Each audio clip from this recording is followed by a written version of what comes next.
Spate of crisis shocks Nigeria, urgent action needed.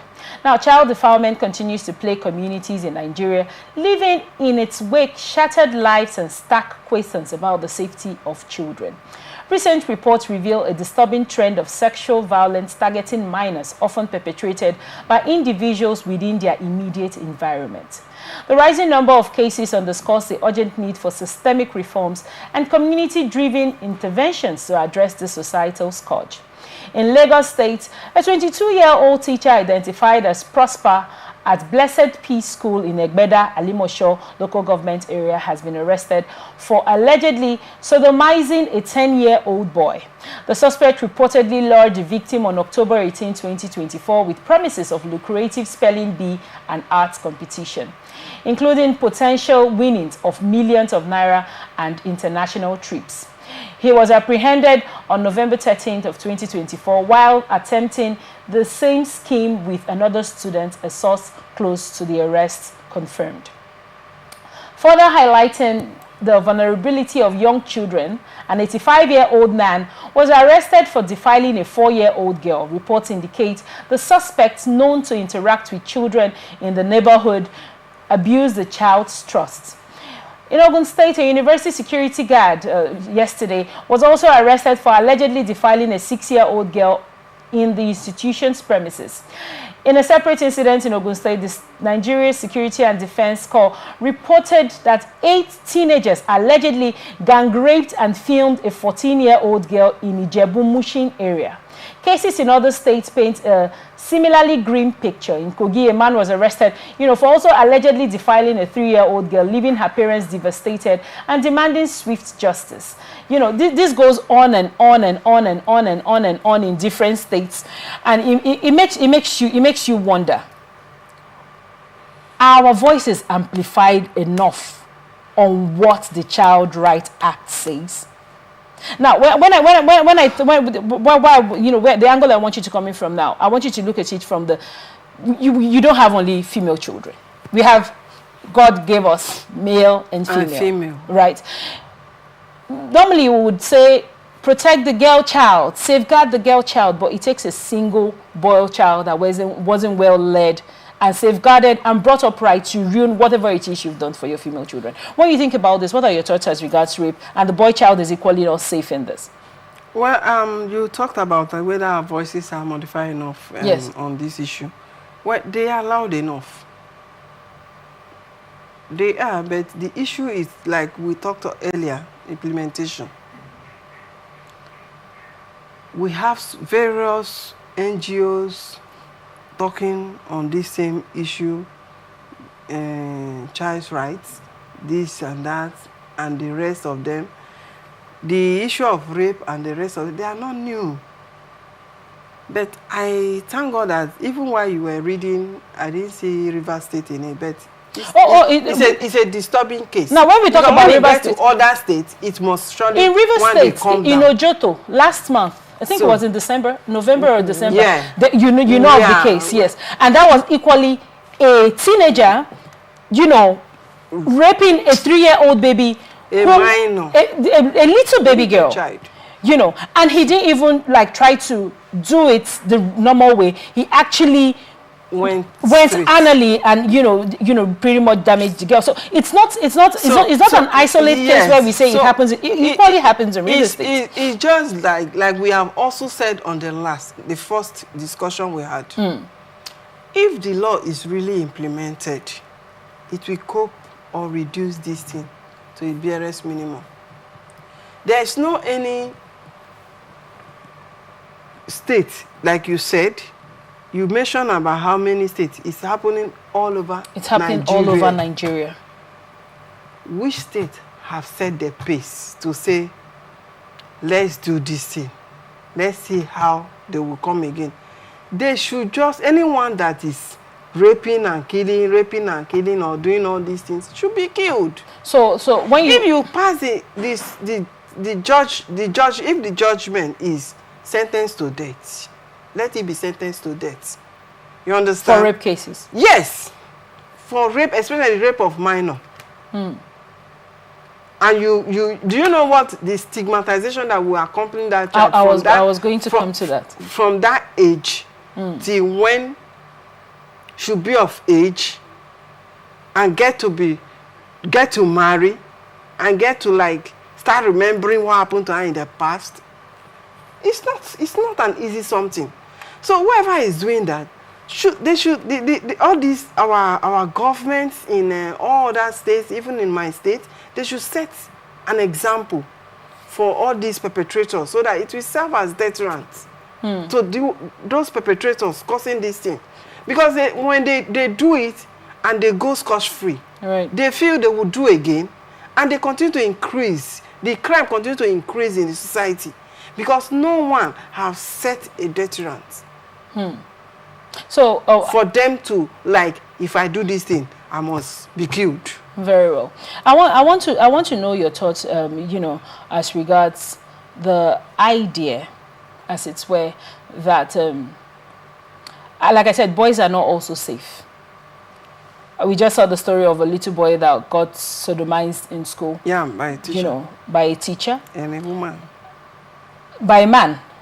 It's actually a man. A man. A man sodomizing a little boy. A little boy. Which is, we talked about rape as a capital punishment. People should get the capital punishment according to, you know, what you think should be tenable with cases like this.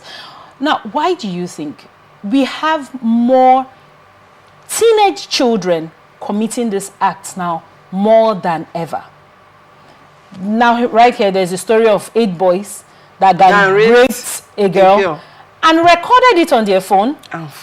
They didn't forward it. They kept it, and they were blackmailing her not to tell anybody about it. They still used the video. If you don't come and give us another time, we are going to post it. And this girl had to go a second time and offered herself to 8 men, 8 boys, and they still had, intercourse with her. It's disturbing. It's disturbing to the mind. Even as you say, right? It's disturbing. Even when I saw it, it's disturbing. Why do you think this has become on the rise for young children? The same thing. It all boils down to the elusiveness of the law. Now, for young children, many young children don't know about the law. Many children spend their time, like I usually want to think about it, in 3 places most of their life. They stay at home with their families. They stay in school with their teachers. Excuse me. Do you know when we talk about the law, we don't just, when you are talking about the law and children, any child that is able to differentiate between good and bad. What age does that begin? That age, it can, even my little daughter in the house, she's 5 years. Okay. She knows when she has done something wrong. Okay. That alone, the spirit says it. Right from the age of 3 years, a child will know when he or she have done something wrong. Okay. My little daughter will say, Mommy, I've done this thing. I'm very sorry. Have you seen it? It means she already knew good and bad. So any child that knows that there is punishment for whatever thing you do that is not supposed to be done and you did it, that child should as well find a way to detach he or herself from such action. Right. Now, I was trying to give you a background of where children spend their time. We spend our time at home with our daddies and our mommies. We spend our time in school. And we spend our time in different religious places of worship. Now, when you bring this all together, and I'm looking at it from why I'm going in this direction is to ask, do you think our voices are amplified enough? Now, is there sex education? Because many young boys now, many young boys, I remember when I was growing up, we want to carry Tura soap to make car and drive it or push tire or run up and down, run outside, and for girls who want to play sway and dance to music. But right now, the society has become more sexually inclined. Why do you think that is? Given that you stay at home with your parents, you learn from there. You go to school, you learn from there. Do you think these core places where children spend their time, do you think the tutorship of sex education is amplified enough so these children do not go the wrong direction? See, when you talk about the issue of these three places and the tutorship on sex and the rest of them, in the school, I wouldn't know their curriculum.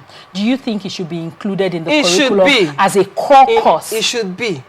I won't even advocate for that. I think you should put that in part of the things we are advocating for. It should be. In the church, it should be. That is the religious body. Yes. At home, it should be. Like yesterday, my daughter was telling me that while I was taking her to school, that